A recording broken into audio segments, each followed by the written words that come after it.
Hello. Friday the 16th of December, day number, that will be 12, 7 plus 5, day number 12 of my adventures in South America. Beautiful view, very dramatic rocks, unbelievable. Just behind me, and I am in National Park Werkiwi. Sorry about my pronunciation. And yes, the plan for today was at least to get to the thermal bath, Rio Blanco, which according to the book was something between 4 and 6 hours. For me it was less than 4, so at 12 o'clock I was there. There were like few options to sleep. There were hospedaje, there were campings, at least I think at least 2 campsites according to the signs. But then I realized that I'm not quite interested in finishing that early. It was just 12 o'clock. I may have as well just started. So I took a decision of going up straight to the proper Werkiwi National Park. And yeah, that was the route described in my guidebook. I must say, once they are described there, it's quite easy to go. It's quite easy to go. Even if the maps are very sort of contour basic maps, 120, 150,000, so they are very general, but they are good enough. Yeah, I decided to go up here in the middle of the park. In the middle of the park there was supposed to be shelter, refugio, a shelter that was usually kept locked according to the book, but they said there were nice grassy places, flat, near the refugio. So I thought, yeah, that's a good idea to get at least there. And then tomorrow I will have only not very long, 2 or 3 hours descent according to the book. Obviously I haven't been here, I haven't seen the place, so I still keep that reserve. That it's all just according to the book, but it should be a rather short descent tomorrow, and then I still got a few options. 35 kilometers to Pucón, quite long to walk. There is a bus, but I don't want to take bus, and there is a tourist village of Caburgua on the shores of the southern shores of the Lake Caburgua.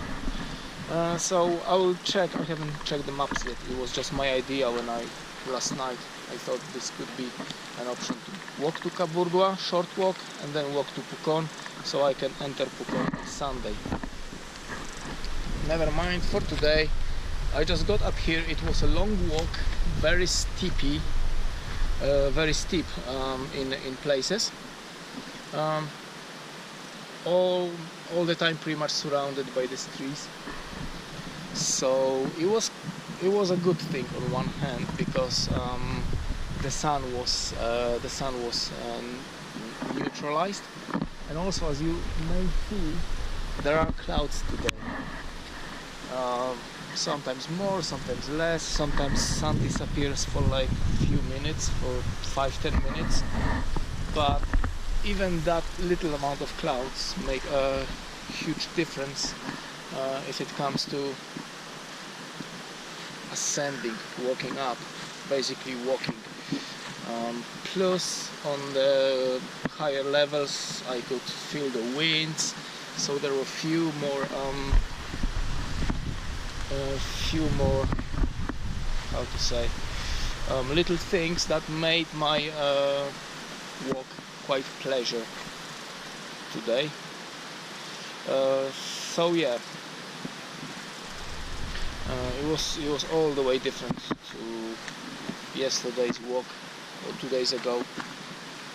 So I'm here now. I can see the sign Camping Renaue Renaue is the name of the river that's got that starts its flow somewhere here.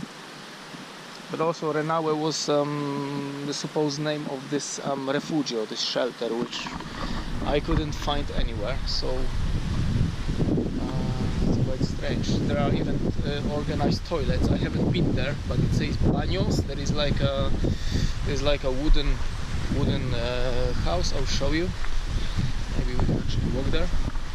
It's quite an organized place, despite of the fact that it's illegal to camp anywhere here within the national park, unless this has changed over the time since my guidebook was written in the 90s. There you go.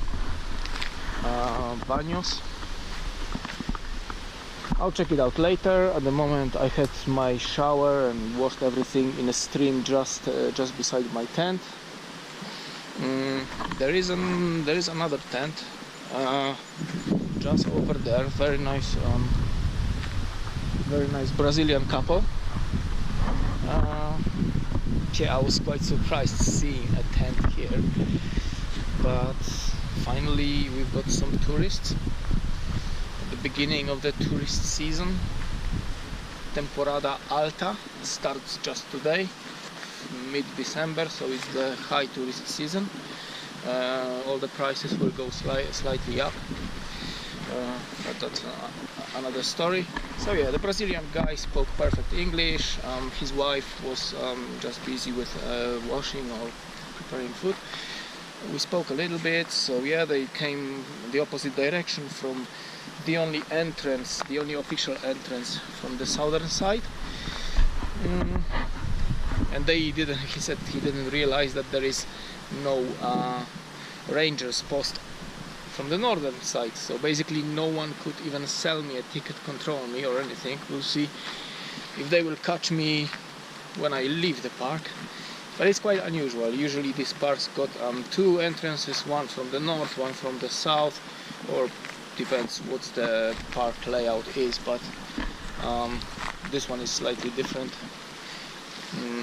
From the north you've got nobody, nothing, just a little wooden board, right, proper uphill, right in the middle of the wood, saying welcome to National Park Werkkewe.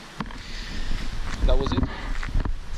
And yeah, we spoke a little bit. They saw German couple going opposite direction, they said earlier. So basically they were walking my direction, the Germans, and that could explain the traces of boots, of feet, quite frequent, that I saw all the way through as I was going up. Obviously they could have been from day or few days before, but as they said they saw them today, it's quite clear that it was them.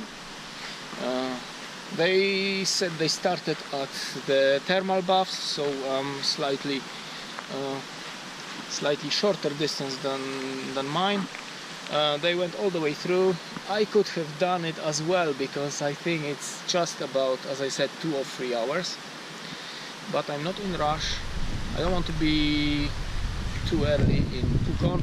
They said, by the way, that Pucon is a nice town, very laid back, and I hope I can organize everything I need in there.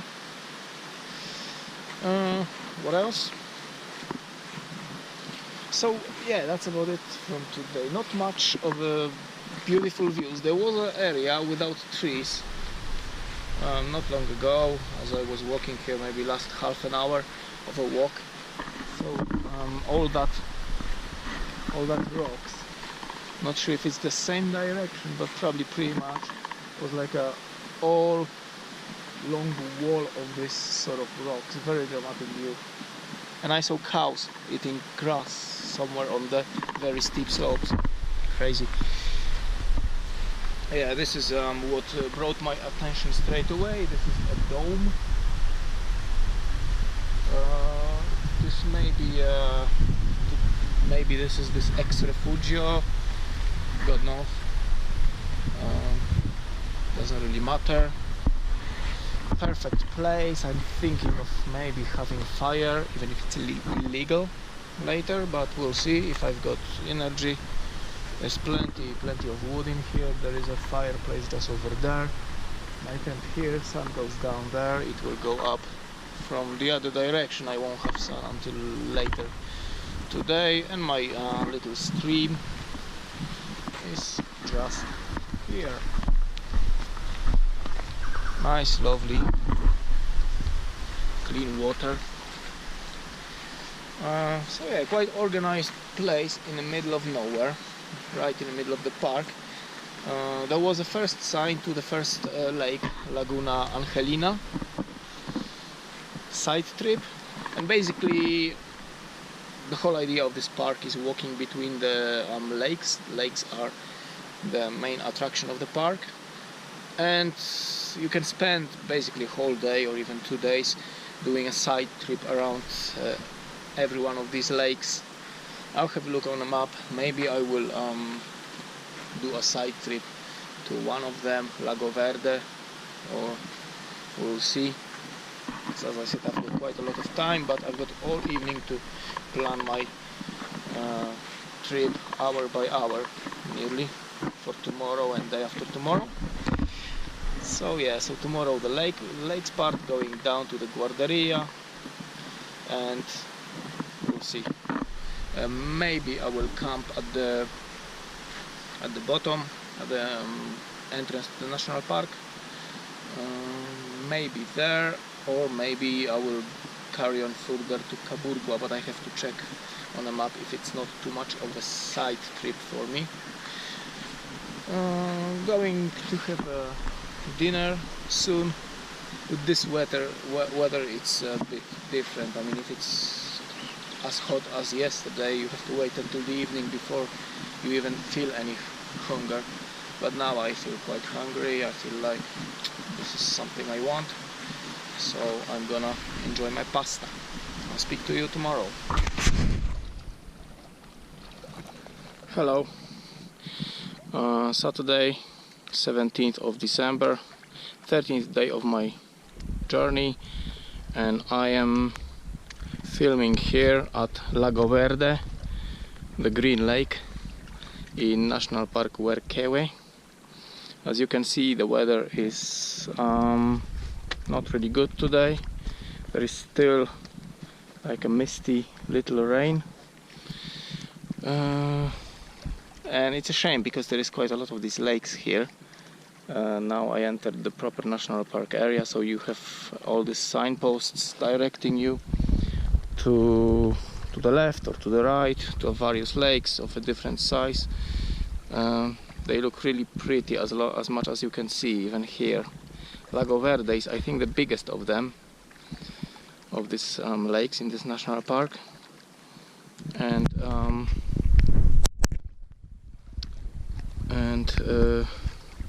that's why I decided to make a little detour from the main trail just to come here, 500 meters away. So I'm not sure if there's gonna be any better weather today. Doesn't look like, so I decided to film from here today's stuff. That's what it looks like. This one looks pretty accessible, but the lakes I was passing before, like little Laguna Toro, or the one before it, which I haven't checked the name yet in the map, they have very steep cliffs next to them. Obviously this one is still quite difficult to get without a path. Somewhere behind that stone, a bit further that direction, there is a little hut. I don't know what kind of hut is it, maybe a refugio. But yeah, the water is very clear. I hope you can see it. You can see the bottom. It's really nice. And yeah, I'm heading down to Ranger's Post at Tinquilco, Guarderia Tinquilco. I'll see what time I get there. It is quite pleasant walk, except of the fact of the weather. I met one tourist. He was camping at the very top in a nice nice spot, open spot with beautiful views, but quite open for winds and the weathers. So I wonder what his night was like. But yeah, I met this one guy. The Brazilian couple were gone by the time I got up. I started at 7. I've got no idea what time it is now. It could be around, well, I got up at 7. I started walking at just before 9, so it could be maybe 11 now, or maybe even 12. So yeah, in fact, by the time I get to the guarderia, it may be late enough to just pitch my tent over there or find hospedaje, accommodation just down there, and tomorrow make a long route of approximately 35 kilometers to Pucón. That's about it for now. If there is any better weather today later on, if there is anything to show you, I will grab my camera once again, but at the moment it's been like that all day. Beautiful area, beautiful lake, but I cannot fully admire the beauty of these lakes. That's why I don't take the side treks too often. I just ignore these signs. It's beautiful green water. That's why the lake is called Lago Verde, green lake, possibly. Yeah, so I'm not taking too many side trips to the lakes, only the ones that I can pass next to the main route. But otherwise I'm heading straight towards the entrance of the national park, except of this one, this little Lago Verde. So that's it from me for now, and I'll speak to you later. Same day, Saturday the 13th. A little bit further, I'm coming down towards the Guarderia Tinquilco. I've met a hell lot of tourists right now. So it's Saturday, it's beginning of the tourist season. Even in a bad weather, Chileans tend to go out, which is a good thing, and visit the natural beauty of their country. Waterfall to Trufulco or something like that. Just another sideways. I thought I will show you this one in a short movie. It is quite impressive. There you go.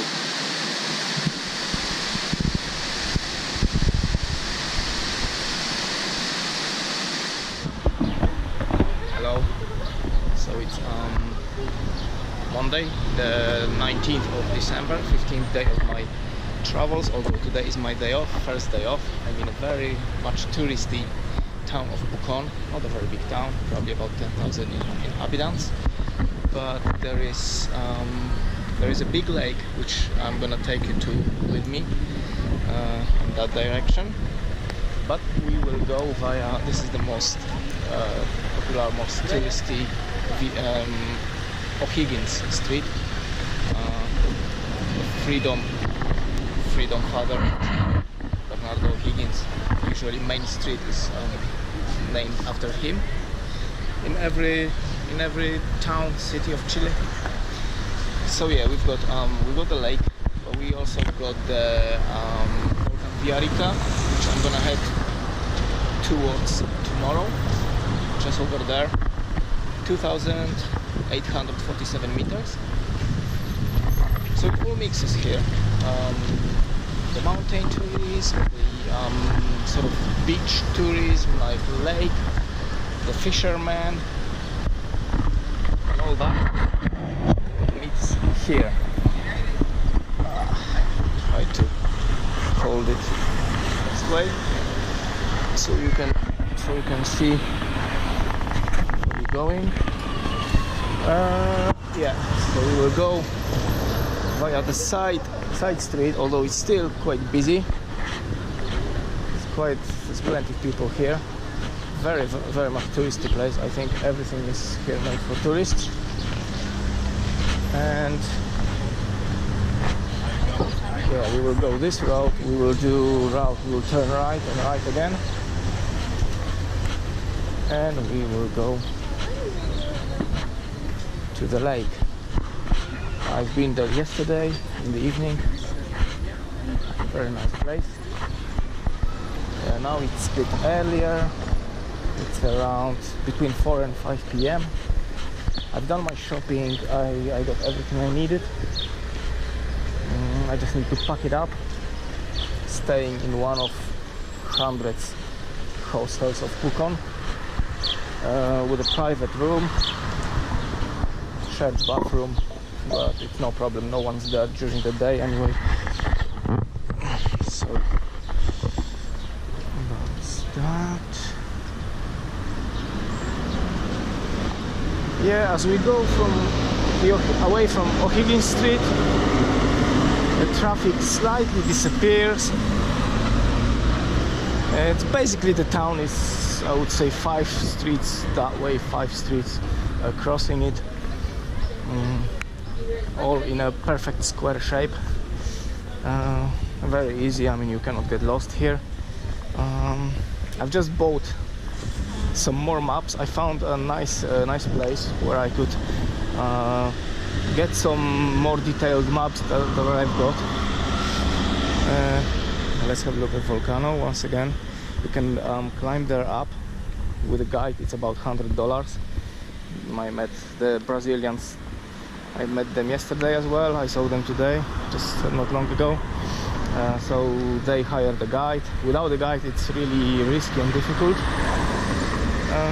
So they took a guide. I was considering to do the same, but I think it's just waste of time. Not a waste of time, really. It's a great experience, but I think I'll just leave it for now. So I will be doing a Via Rica Traverse, which is going around the volcano without climbing it. And because of the maps I've managed to get, I slightly changed my plans of my route. Have a look here. Another street. So behind as well. Nice. So instead of doing Via Rica Traverse right to the border and then coming back and going through the lakes of Chilean Lake District, I'm going to cross the border now after doing Via Rica and heading the route of 7 lakes, Ruta de Siete Lagos in Argentina. So because I found a suitable map for it, so this is why I changed it all the way down to San Carlos de Bariloche. Then my plan was again to come back to Chile via Lago Todos de los Santos, but the thing is, it's not that easy to find. I mean, there is only catamarans that you can hire from Petrohue to Peura, so from Chile to sort of Argentine side, but it doesn't say anything about returning, so I would probably just be hoping for getting a free space in the catamaran, and then again starting the Carretera Austral would mean that I will be crossing waters on a couple of occasions again. You have to book a ferry. In a tourist season you have to do it really in advance, because otherwise it's difficult to get a space in. So I thought, to save myself all that, plus money of course, because it all costs $40–50 every cross the lake, because it's not just the ferry that crosses the lake, but it's sort of tourist organized trip, so people consider it as a nice journey. For me it would mean just crossing the lake because it's on my way, it's in my way, but the price would be still the same. so it would save me a lot of hassle just going further southward to Argentina and crossing it normally in Fueteluf, I think it's called. So south of El Bolson, there is a normal sort of road going from Argentina back to Chile. And yeah, this is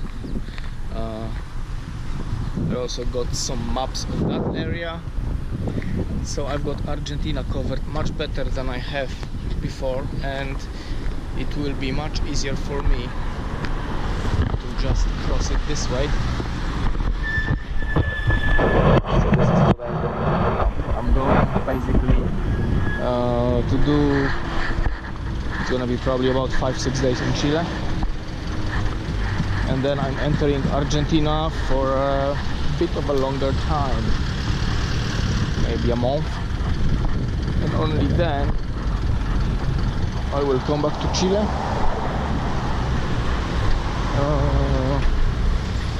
and I will join Carretera Austral south of the town of Chaitén, and then I will carry on with Carretera Austral, the legendary route that goes all the way from Puerto Montt to Via O'Higgins. So pretty much all these Patagonian Chilean areas it does cover. So yeah, so surprisingly, even for myself, it's gonna be only last few days in Chile for now for me. So everything was happening very quickly, all this change of plans, literally now.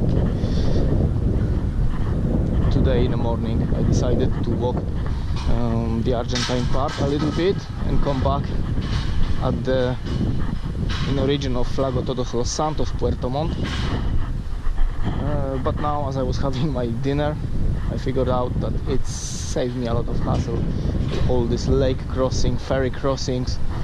If I simply just carry on through the Argentine part, I got another map there, and that will do for now. So while we are getting closer to the lake, it's a really big lake. Well, the biggest so far, obviously. There's a lot of huge lakes in this area. That's why it's called the Lake District. This is called Villarrica, so it's the same name as the national park and volcano. At the moment, the volcano is not visible. It's the same as the town that it's on the other side, about 30 kilometers away across the lake.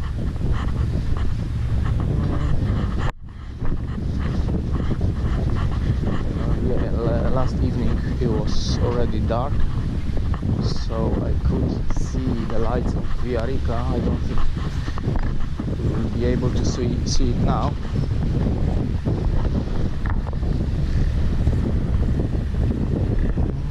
Well, far away, some buildings are visible. It's a really big lake.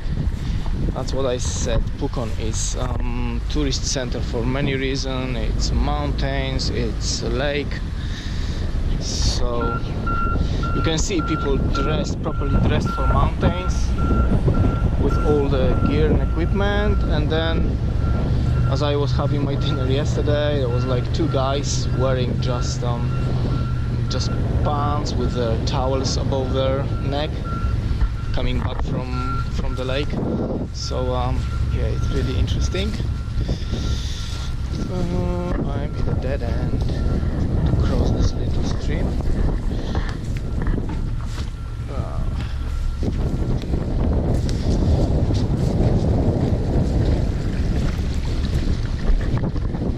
Okay, let's come up.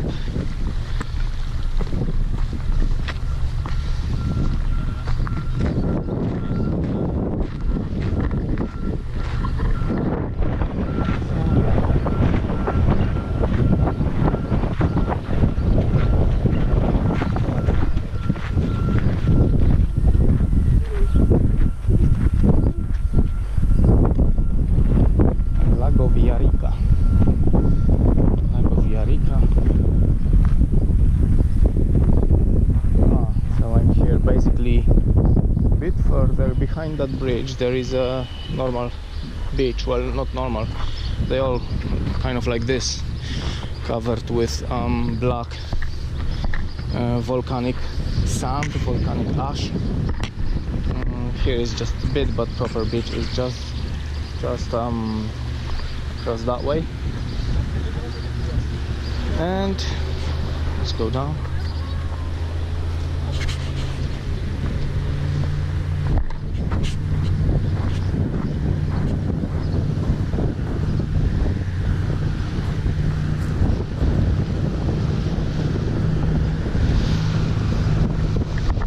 So yeah, this is the town of Pucón. Villarrica is bigger, but everyone was telling me, people that I was meeting, that Pucón is worth visiting because it's touristy, but in a nice way. I mean, there is all tourism, but because it's small and compact town, it's really nice to be here for a day off. Plenty of restaurant options, plenty of there are supermarkets, plenty of outdoor shops, so if I needed the gas cartridges and all that kind of stuff, I could get it here. A lot of tourist agencies that organize these treks, now beautifully visible, to Volcan Villarrica. I hope you can see it. It sounds tempting to go up there. It's still sort of an active volcano. Did erupt twice in the 20th century, 1971, 1984. As far as I know, because my book only covers, guidebook only covers the end of the 20th century. I don't know about this century. But yes, it's still happening. The volcano does worries the citizens of nearby towns, including Pucón. It's quite new for me. I've never been in volcanic areas. So here in a town, go like on advertisement posts.